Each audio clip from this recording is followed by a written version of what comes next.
E o Senhor me deu essa certeza. Ele confirmou no meu coração de que era este o tema. E como nós não fazemos a nossa vontade, amém, irmãos? Tudo é de acordo com a vontade do Senhor. O tema está cumprido, mas Ele vai fazer o que está no coração dele nesta noite. E por que essa pessoa me questionou sobre esse termo fundo do poço no tema? Eu acredito que assim, quando a gente fala sobre o fundo do poço, é muito difícil a gente reconhecer que a gente está nesse lugar. Quem concorda comigo? Que é difícil admitir que chegamos no fundo do poço. Porque o termo fundo do poço soa como derrota, soa como fracasso, soa como erro, soa como fim. Então a gente costuma fugir dessas coisas. A gente não está acostumado a lidar com esse tipo de coisa. Eu estava esses dias conversando com a jovem e ela falou para mim que ela tem o hábito de desistir muito fácil das coisas. Ela começa uma coisa, mas ela nunca termina. E ela levou esse assunto para a psicóloga dela, né? E ela abriu o coração com a psicóloga e ela achou que era porque ela enjoava das coisas. Então ela começava uma aula de violão, enjoava, parava. Começava uma aula de inglês, enjoava e parava. E ela partilhou isso com a psicóloga. Só que o que a profissional falou para ela é que quando essa jovem encontra um desafio, ela prefere desistir do que ter um possível fracasso. Será que isso é só com essa jovem?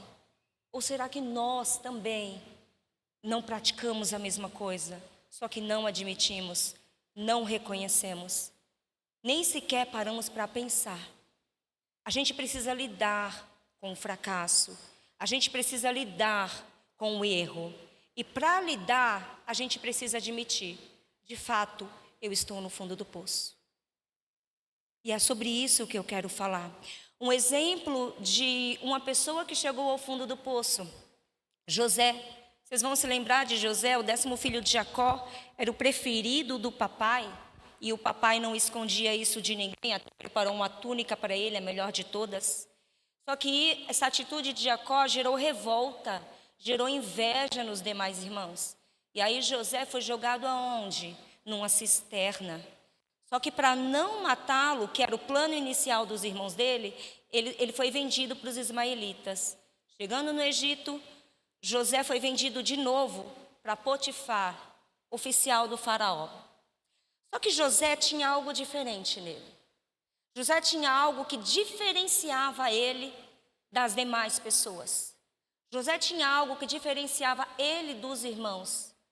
Só que não era só para José. O que José tinha, eu e você também temos.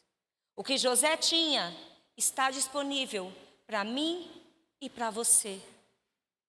Amém? O que José tinha não podia ser encontrado nos livros de autoajuda. O que José tinha, a gente não podia entrar na internet e procurar os 5 passos para você sair do fundo do poço. O que José tinha não podia ser um livro que diz, vá até o seu limite e extraia o seu melhor. José tinha a presença de Deus. E a presença de Deus, ela está disponível para mim e para você. Alguém diz amém? A história de José, irmãos, ela não aponta em momento nenhum para a estratégia humana. Ela não aponta em momento nenhum para homem, para mérito humano. Em todo o tempo, a história de José aponta para o alto. Quer ver um exemplo? José estava numa cisterna. Ele estava dentro de um poço vazio. Se você estiver num lugar desse, imagina você, dentro de um buraco. Mais ou menos assim. Do tamanho desse quadrado. Se você der um giro de 360 graus, o que você vai ver? Parede. Você não vai ter outra visão. Terra, barro, tijolos, parede. O que você vai ver? Tudo, menos uma saída. Mas a partir do momento que nós estamos nesse lugar e nós apontamos o nosso olhar para o alto, nós vemos uma saída. E essa foi a estratégia de José. Salmo 121, versículo 1 diz, eu elevo os meus olhos para o para um monte, para o alto, e questiono: de onde virá o meu socorro? O meu socorro vem do Senhor, que fez os céus e a terra. O meu socorro não está neste espaço do meu problema. O meu socorro não está no lugar que eu estou. O meu socorro não está na situação que eu me encontro. O meu socorro está nas mãos do Senhor, que fez todas as coisas. E aí eu quero ler com você Gênesis 39, do 1 ao 5. Diz assim: José fora, portanto, levado ao Egito, onde os ismaelitas o venderam a um egípcio chamado Potifar, um oficial que era capitão da guarda do palácio. Ora, Yahvé, o Senhor, estava com José. Quem estava com José, irmãos? Era o irmão de José? Era o pai de José que amava tanto José? Nessa hora não adianta, irmãos. Quando estamos no fundo do poço, por mais que as pessoas te amem, não adianta. Não era Jacó que estava com José. Não foi Jacó que tirou José daquele lugar. Não foi Jacó que fez José um homem bem-sucedido. Foi Yahvé, o Senhor. Continuando a leitura. O Senhor estava com José, que em tudo teve êxito, e passou a morar na casa do seu senhor egípcio. 3. O senhor egípcio percebeu que o Senhor Deus amparava José e o abençoava em tudo que ele realizava. Percebe que quando nós temos algo diferente, as pessoas estão nos observando? Uma pessoa hoje no culto da manhã falou para mim, Paula, eu estou te olhando. Paula, continua na caminhada, porque eu estou te observando. Na vida de José não foi diferente. Talvez você esteja aí se achando muito pequenininho. Talvez você pense, eu não faço nada. Ninguém me olha, ninguém me nota. Eu sento na última cadeira, ninguém me conhece. As pessoas estão olhando para você. As pessoas estão observando, algumas se espelhando em você. E na vida de José não foi diferente. Próximo. Dessa maneira, José ganhou a simpatia do seu dono, que o promoveu a seu ajudante pessoal, como administrador de seus bens. Potifar deixou a seu cuidado a sua própria casa e lhe confiou tudo o que possuía. Só até o 4 pedir? 5. E a partir do momento em que ele passou a administrar a casa de Potifar e todos os seus bens, o Senhor fez o que, irmãos? Abençoou toda a casa do egípcio em consideração a José. A bênção de Yahvé alcançou tudo que ele possuía em casa e nos campos. Quando temos a presença de Deus, não somos nós apenas que somos abençoados. Nós abençoamos aqueles que estão ao nosso redor.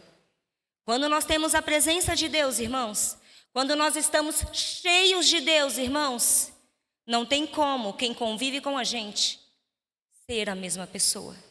Essa pessoa também vai ser abençoada. Essa pessoa também vai ser transformada.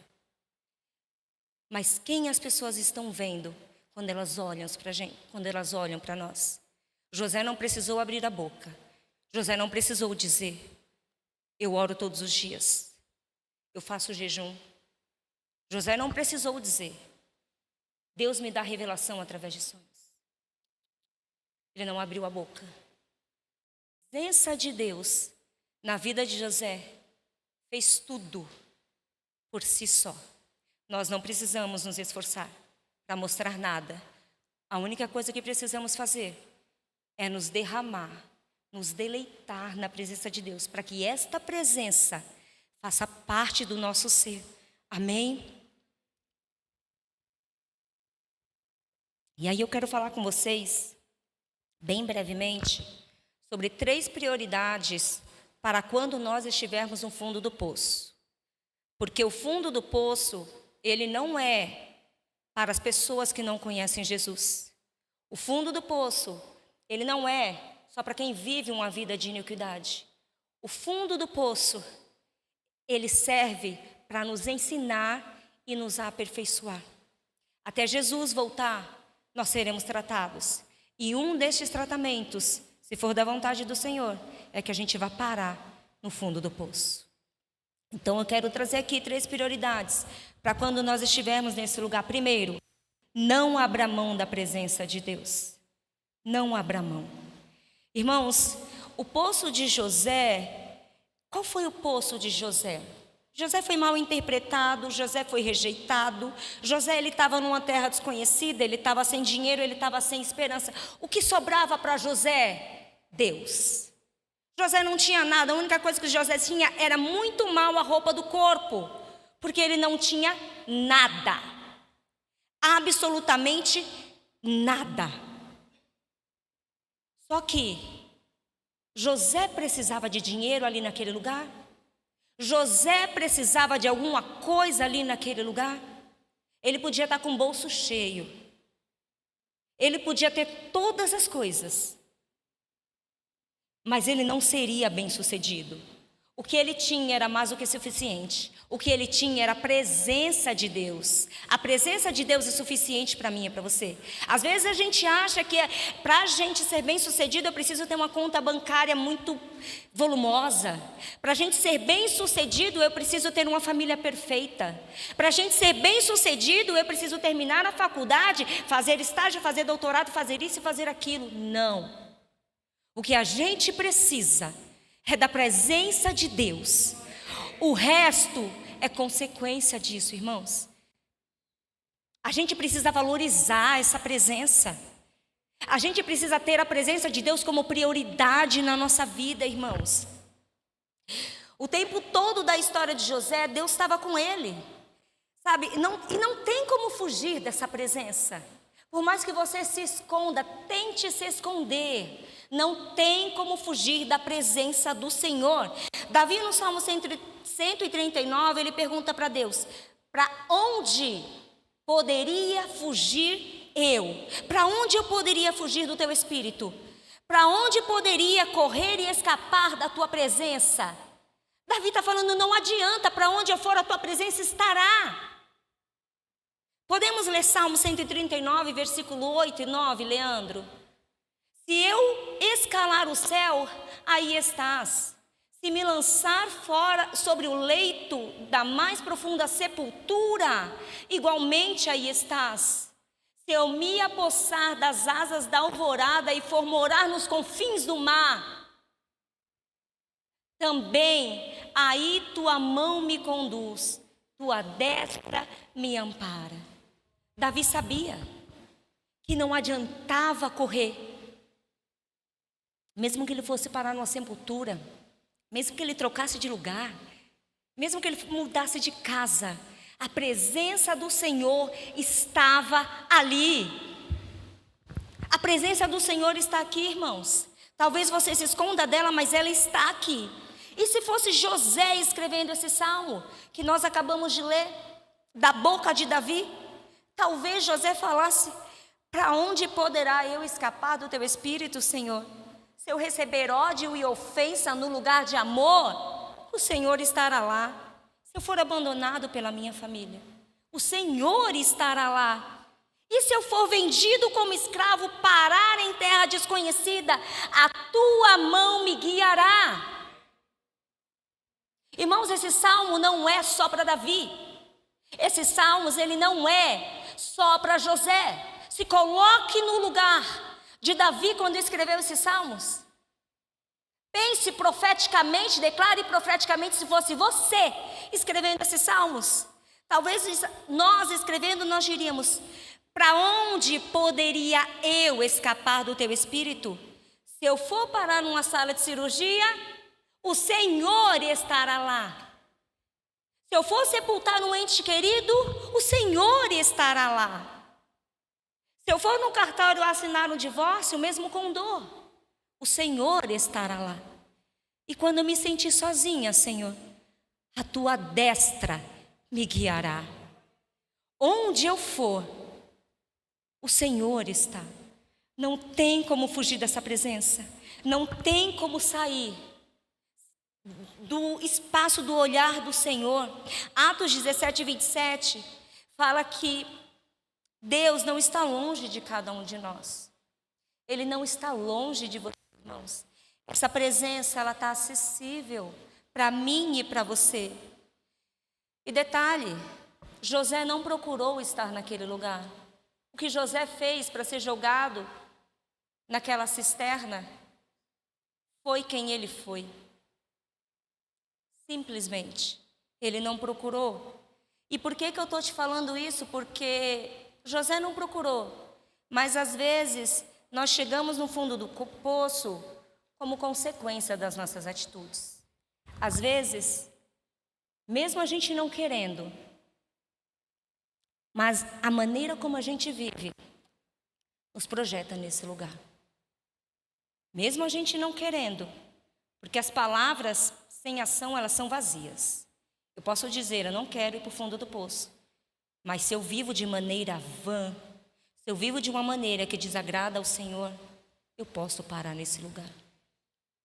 Um exemplo disso, vocês vão se recordar, Davi, quando cometeu o pecado com Batseba, e ele tentou encobrir este pecado com a mentira, com o engano e com o assassinato. Só que ao ser confrontado pelo profeta Natã, ao ser colocado contra a parede, Davi confessa o pecado da imoralidade. E no Salmo 51, irmãos, eu vejo um exemplo do que é o verdadeiro arrependimento.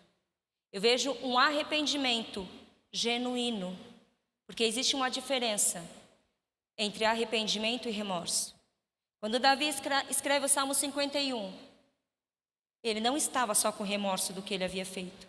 Ele estava literalmente arrependido. Quando ele foi confrontado por Natã, ele falou: eu errei, eu pequei. Só que qual a diferença do remorso para o arrependimento, irmãos?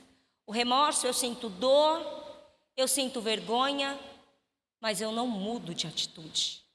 O arrependimento verdadeiro que nós vamos ler, o arrependimento genuíno, ele traz dor. Dor por quê? Porque eu feri o coração do Senhor. E todas as vezes que eu reconheço que eu feri o Pai de amor, que eu feri aquele que morreu por mim, aquele que se entregou quando eu não merecia, eu me arrependo e eu mudo a minha maneira de viver. Eu abandono o pecado. Eu deixo de viver da mesma maneira. E aí eu quero ler Salmo 51, versículo do 1 ao 4, por favor. Davi falando, olha que lindo, me constrange. Tem piedade de mim, ó Deus, segundo a tua misericórdia, conforme a tua grande clemência, apaga as minhas transgressões. Lava-me de toda a minha culpa e purifica-me do meu pecado. Pois no meu íntimo reconheço as minhas transgressões e trago sempre presente o horror do meu pecado. Vocês podem ler o 4 no 3, por favor? 1, 2, 3.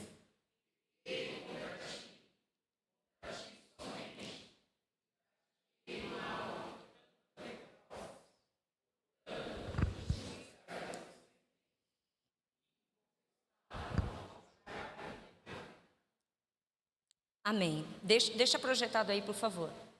Pequei contra ti somente. Sabe o que eu vejo quando Davi fala isso? Ele sabe que ele fez mal para Urias. Ele sabe que ele fez mal para Batseba. E aqui eu vejo Davi falando assim: Senhor, eu sei que eu prejudiquei essas pessoas.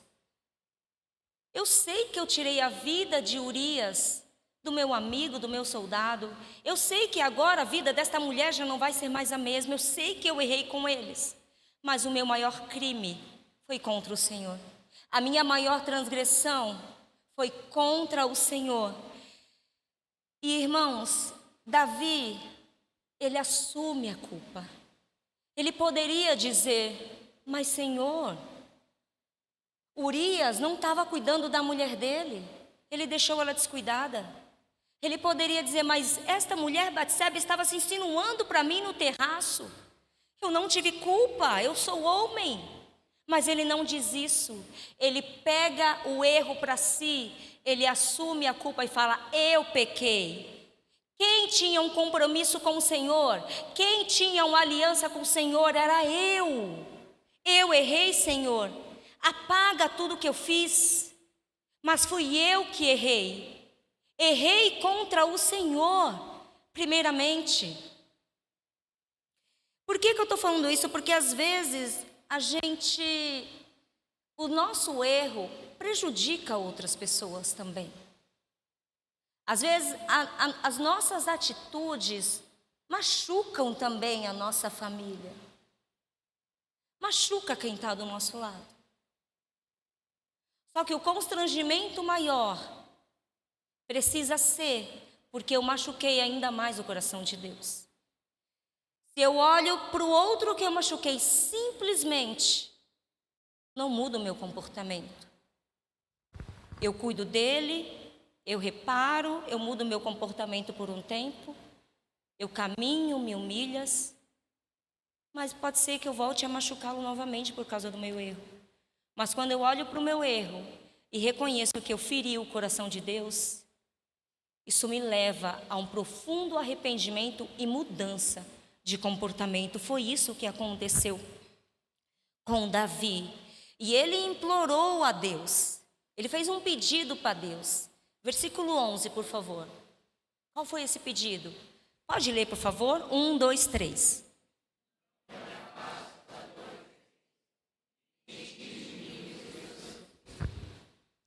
Davi não pediu: Senhor, não afasta o meu reino, não afasta a minha coroa, não afasta a minha família. Ele falou: não afaste de mim a tua presença. Por que Davi implorou para que Deus não retirasse a presença dele, de dentro dele, de cima dele? Porque Davi sabia da preciosidade da presença de Deus.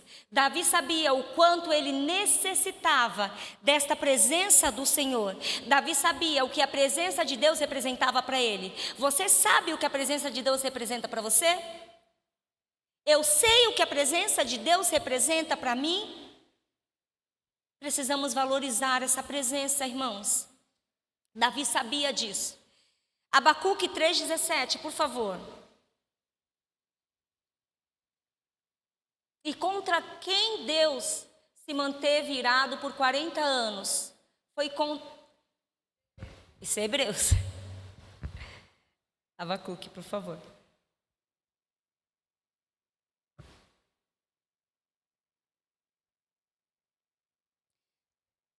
Ainda que a figueira não floresça, nem haja uvas nas videiras, mesmo falhando toda a safra de olivas, e as lavouras não produzam mantimento, as ovelhas sejam sequestradas do aprisco e o gado morra nos currais. Eu, todavia, me alegrarei no Senhor e exultarei no Deus da minha salvação. Sabe o que Abacuque está falando? Ainda que eu não tenha nada, absolutamente nada, Senhor, ainda que me sejam tiradas algumas coisas, mesmo assim eu me alegrarei no Senhor, porque a única coisa que eu não abro mão é da tua presença. A única coisa que eu não consigo viver sem é a tua presença. Se a gente não tiver essa presença, irmãos, nós agimos como mortos-vivos. A gente não sabe qual é o nosso propósito de vida. O que eu estou fazendo aqui? Você vai correr atrás de coisas materiais. A presença de Deus, ela é suficiente para mim e para você. Então a prioridade, gente, para quando a gente estiver no fundo do poço, não abra mão dessa presença. Por mais que você esteja no fundo do poço, o Senhor está com você. Por mais que você esteja numa situação em que você não vê saída, em que você dá um giro de 360 graus, o Senhor está com você. Usufrua dessa presença, viva essa presença. E o segundo ponto, segunda prioridade, é tenha amigos de oração. Eclesiastes fala que é melhor serem 2 do que 1, por quê? Quando um cair, o outro ajuda a levantar. mas não é ser dois com qualquer um. Não adianta você andar com pessoas que não vão te levantar. Não adianta você andar com pessoas que quando você está lá no fundo, elas pisam na sua cabeça. Elas cospem em você. Não adianta você andar com pessoas, quando a Bíblia diz que te levanta, é que te leva para mais perto do teu propósito. É esse tipo de gente que Salomão está falando aqui em Eclesiastes. Não é qualquer companhia, não é qualquer um que sorri para você, não é qualquer um que te convida para um café. Aprendemos ontem. Amamos todo mundo, nos relacionamos bem com todo mundo, mas caminhar é com quem te leva para perto de Jesus. Caminhar é com quem te aproxima do seu propósito. Mas a gente precisa saber qual é o nosso propósito, porque senão qualquer sorrisinho vai me ludibriar. Qualquer tapinha nas costas, qualquer elogio vai me enganar. E no momento que eu estiver lá embaixo, eu vou ter essa mão para me erguer e caminhar comigo? Ou eu vou ter aquela pessoa que dá risada? Ou vou ter aquela pessoa que está perto de mim só por interesse? Que foi o caso de Saul com Davi. Quando Saul disse para Davi: não fica aqui no meu palácio, agora eu quero você perto de mim. Não era amizade, não era apreço, não era de Deus. Saul queria estar de olho em Davi, nos passos de Davi. Quem é o seu companheiro? Quem é a pessoa que está andando de mãos dadas com você? Tem amigos de oração, não qualquer amigo. Êxodo 17, vocês vão se recordar que vai mostrar, os amalequitas atacaram o povo de Israel. Qual foi a estratégia de Moisés, irmãos? Ele mandou Josué liderar a guerra fisicamente. Ele falou: você vai lutar fisicamente e eu, Josué, vou subir ao monte para orar. Eu vou interceder pelo meu povo. Um estava guerreando fisicamente e o outro subiu ao monte para orar. Moisés foi sozinho? Não. Moisés levou 2 amigos, Moisés levou 2 companheiros, Moisés levou 2 pessoas, como a Bíblia diz em Eclesiastes. 2 amigos, 2 tenentes, 2 companheiros de oração. Vamos ler Êxodo 17, por favor. 11 e 13. Os irmãos ali estão afiados. Durante o tempo em que Moisés ficava com as mãos levantadas, Israel prevalecia no combate. Quando, porém, Moisés baixava as mãos cansadas, Amaleque tinha vantagem. Ora, as mãos de Moisés estavam pesadas. Tomando então uma pedra, puseram-na debaixo dele, para que nela pudesse assentar-se. Arão e Hur mantiveram erguidas as mãos de Moisés, um de cada lado. Assim suas mãos permaneceram firmes até o pôr do sol. E Josué pôs em fuga Amaleque e seu povo ao fio da espada. Enquanto um guerreava fisicamente, o outro estava com seus companheiros de oração. Todas as vezes que Moisés levantava as mãos, o povo de Israel vencia. Só que a gente não consegue ficar o tempo inteiro com as mãos assim. Trazendo para os nossos dias, todos os dias são dias de glórias na sua vida? Na minha não. Todos os dias são dias de sucesso na sua vida? Na minha não. Todos os dias são dias que tudo dá certo, que você acorda e você acha uma nota de R$100 na rua e todo mundo sorri para você e você ganha um almoço e isso e aquilo todos os dias? Na minha não. Chega um dia que a minha mão cansa. Chega um dia em que ela vai descer. Chega um dia em que eu não estou bem. Chega um dia em que eu não tenho ânimo para orar. Chega um dia em que a dificuldade bate na minha porta. Arão e Hur viram isso. Arão e Hur caminhavam aqui lado a lado com Moisés. Todas as vezes que Moisés abaixava a mão, Israel perdia. Eles tiveram uma estratégia, colocaram uma pedrinha, sentaram e ergueram as mãos de Moisés. Qual é a companhia que está erguendo suas mãos? Quais são os amigos que estão te ajudando em oração? Quais são os irmãos que estão pegando a sua dor e levando junto com você? Arão e Hur eram essas pessoas na vida de Moisés.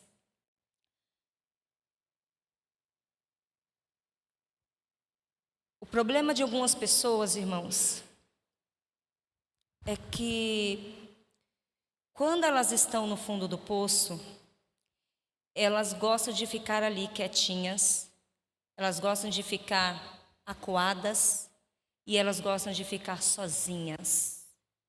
Dificilmente uma pessoa que não provou da maturidade, do amor do Senhor, ela vai pedir ajuda em oração. Quando ela passa por um problema, ela se acha forte demais. E ela fica ali, ó, quietinha, sofrendo. As pessoas perguntam, o pastor pergunta, tá tudo bem? Tá tudo a mil maravilhas, pastor. Pastor é Arão e Hur. Pastor está ali preparado para erguer suas mãos. Deus te dá a oportunidade, te mostra pessoas para andar com você. Tá tudo bem? De vento em popa. Mas quando chega em casa, se derrama. Quando chega em casa, sozinha, solitária. Talvez vocês conheçam pessoas que tenham depressão ou já tiveram e cometeram suicídio. Algumas vezes, irmãos, a família nem sabe que a pessoa tinha esse problema. Você chega para falar com a pessoa, mas você não sabia disso? Não. Nas redes sociais a pessoa era feliz. Nos grupos de amigos a pessoa estava sempre dando risada. Estava tudo bem. Só que quando a pessoa chegava em casa, irmãos, era um abismo aqui dentro. Era um vazio dentro dela. Era um poço sem fundo. Ela girava 360 graus dentro dela e não via saída. Por quê? Por que não pedimos ajuda quando estamos nesse lugar? Por que não reconhecemos que chegamos no fundo do poço e pedimos ajuda em oração? Irmãos, eu vejo que o fundo do poço, ele é uma oportunidade para a gente quebrar o orgulho. É uma oportunidade para a gente se expor e pedir ajuda em oração. Mas lembra, para pessoas de confiança, para companheiros leais, companheiros íntegros, parceiros de oração. É uma oportunidade, irmãos. Não é para qualquer pessoa que a gente se abre, que a gente se expõe, não. Mas Deus levanta pessoas para caminhar com a gente, porque senão Ele não diria, é melhor serem dois do que um. Ele poderia falar, anda sozinho, eu sou com você. Mas Ele nos chama para andar juntos, uns com os outros, irmãos. E eu estou caminhando já para o final. Terceira prioridade para quando nós estivermos no fundo do poço é confie completamente no Senhor. Primeiro, não abra mão da presença do Senhor. Segundo, tenha amigos de oração. E terceiro e último, confie completamente no Senhor. Irmãos, qual era a promessa de Deus para José através dos sonhos? Quando todos os feixes se prostraram diante do feixe dele, quando o sol e a lua se curvaram diante dele, o que Deus estava falando ali para José naquele momento? O que Deus estava revelando? José, você vai governar. Deus não faz nada sem antes revelar a um filho. Aquele que não despreza a presença dele. Aquele que busca conhecê-lo cada vez mais. Aquele que não abre mão, que sabe quem Deus é. Para esse Deus revela. Esse não é pego de surpresa. De coisas boas ou de coisas não tão boas. Deus avisa. Porque quando a coisa não é tão boa, quando é aprendizado, quando é tratamento, o Senhor avisa. Para que a nossa estrutura seja forjada. Para que a gente não seja pego de surpresa. Mas Ele avisa. Deus havia revelado através dos sonhos: José, eu tenho algo para você. Eu tenho uma promessa para você. Você vai governar. Só que pensa comigo, irmãos. Era fácil para José acreditar nesta promessa ali, dentro de uma cisterna? Porque o que é uma cisterna? É um buraco feito para acumular água da chuva. Se chovesse, qual era a chance de José sobreviver? Nada. Não tinha para onde a água escapar. José morreria afogado. Então, você pode estar nessa situação em que você está neste lugar, você sabe da promessa que Deus tem para você. Se você olhar com olhos humanos, você não vai ver saída, você vai falar: isso não vai se cumprir. Isso é da minha vontade, isso é o meu desejo. Mas é uma promessa de Deus. É uma promessa do Senhor para mim e para você. José, ele tinha um coração em Deus. Ele sabia que Deus salvaria. Ele não temia a morte, ele não temia os irmãos, ele não temia o que viria dali para frente. Sabe por que José não temia? Porque aquele sonho que Deus tinha dado para ele não tinha se realizado. Irmãos, o que Deus te falou que ainda não se concretizou? Talvez você tenha muitas promessas. Talvez tenha muitas coisas. Só que por causa do lugar que nós estamos hoje, a gente esquece do que Deus falou. A nossa caminhada, ela não é baseada no que está pela frente. Eu vivo baseado no que Deus me fala. Eu vivo baseado no que a promessa que Deus tem para mim. Não no momento que eu estou hoje. O momento que eu estou hoje não me define. O que me define é o que Deus falou que eu seria. É o que Deus falou que Ele faria comigo. É isso que eu tenho que olhar. Vocês também, irmãos. Por quê? Porque José acreditava que o fim dele não era ali. Porque tinha sonho para se cumprir.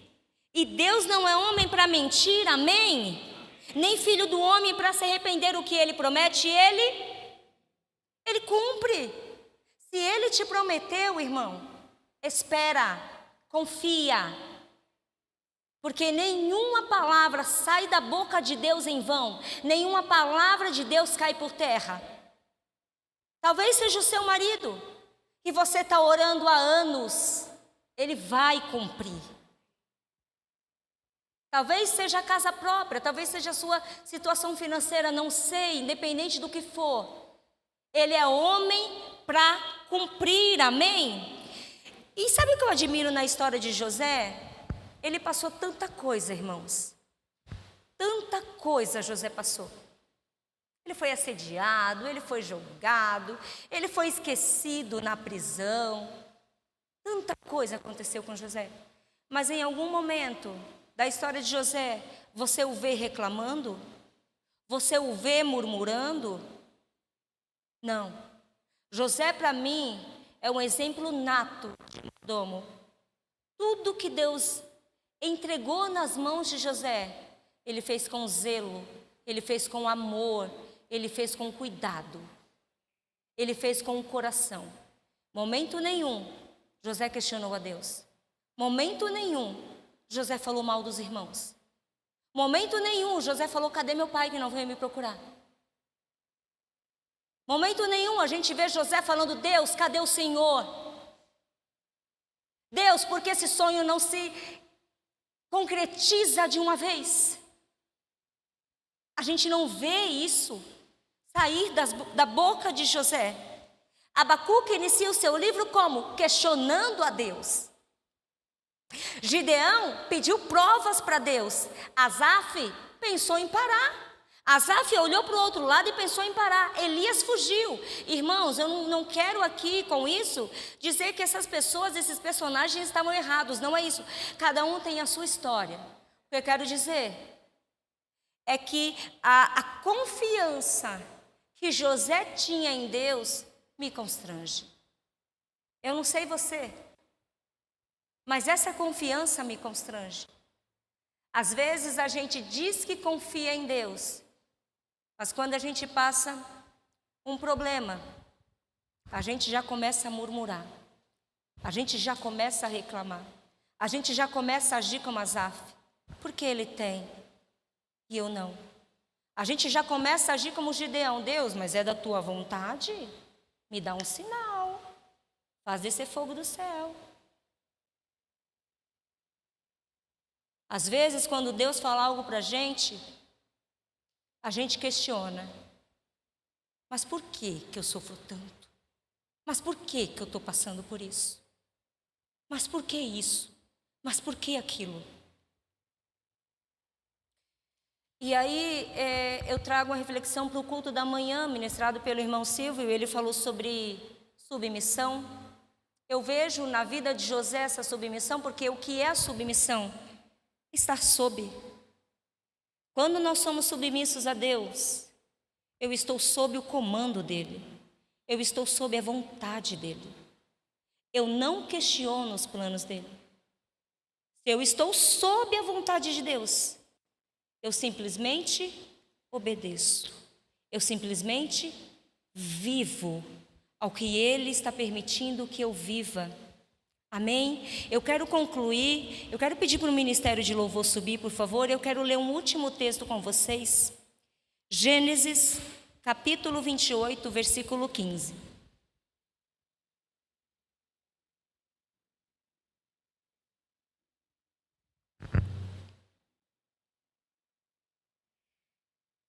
Eu estou contigo e te guardarei em todo lugar, aonde fores, e te reconduzirei a esta terra, porque não te deixarei enquanto não cumprir eu tudo que te prometi. Agora eu quero que você leia profeticamente, imaginando Deus falando isso na sua vida, mas não ler por ler. Declarar com o coração, não apenas com a boca, não apenas com o entendimento. Declarar profeticamente. Se coloca de pé, por favor. Eu quero que você leia, consciente do que você está lendo e consciente do poder que tem na palavra do Senhor. No 3. 1, 2, 3.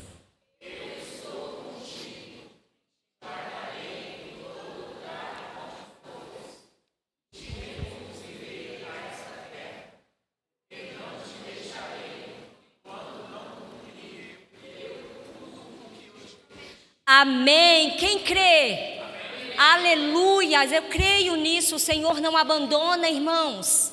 O Senhor não abandona. A promessa está de pé. Deus está com você. Ele cuida de você. Ele sustenta você aonde você for. Não adianta se esconder desta presença. Não adianta fugir desta presença. Ele está aqui. Ele cuida de você. Ele tem promessa para a sua vida. Antes de subir aos céus, Jesus falou para os discípulos: eu estarei convosco todos os dias, até a consumação dos séculos. Todos os dias o Senhor está com você, te sustentando, te guiando. Quem é Jesus? Quem é Jesus que prometeu que estaria conosco todos os dias? Quem é Jesus que prometeu que estaria conosco diante da dor? Quem é Jesus que falou que estaria conosco quando nós estivéssemos no fundo do poço, sofrendo, chorando, sozinho? Quem é Jesus? É aquele que diz: não temas, eu estou contigo. Quem é Jesus? É aquele que afirma que tudo que nós pedimos em oração, se crermos, receberemos. Este é Jesus. Este é Jesus que está com você todos os dias, que está atento à sua dor, que não é indiferente à sua dor.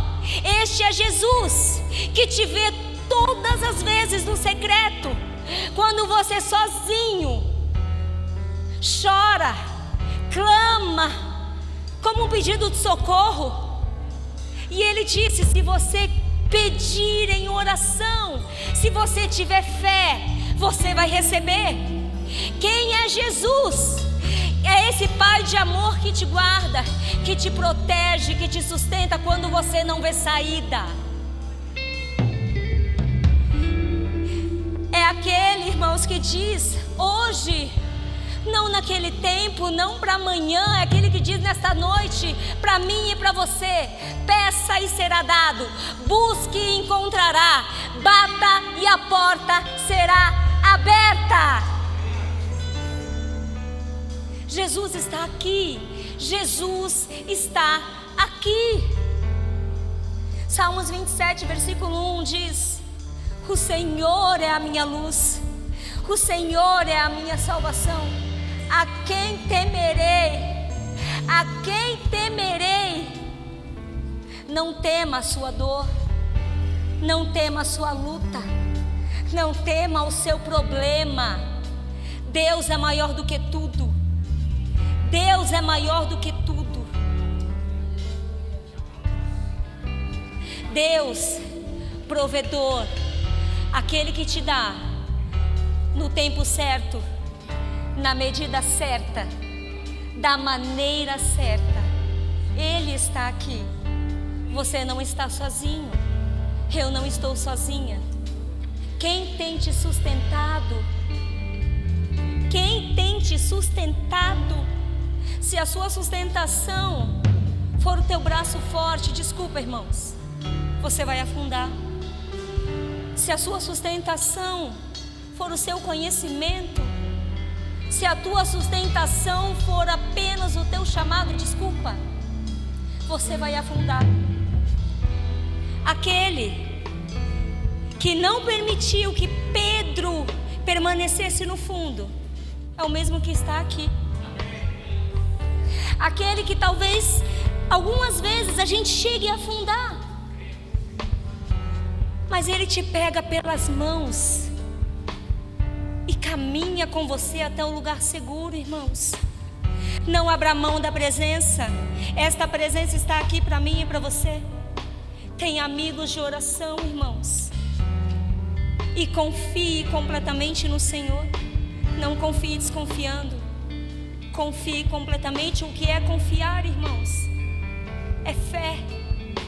Eu não vejo, mas eu confio. O que é a fé? É trazer à existência aquilo que não era como se já fosse, irmãos. Profeticamente, ore, declare. Declare qual é a promessa que Deus tem feito para você. Deixe sair do seu interior quais foram as promessas que o Senhor fez para você. Ele não é homem para mentir, nem filho de homem para se arrepender. Ele vai cumprir, irmãos. Feche os seus olhos, vamos adorar ao Senhor. Te amamos, Jesus.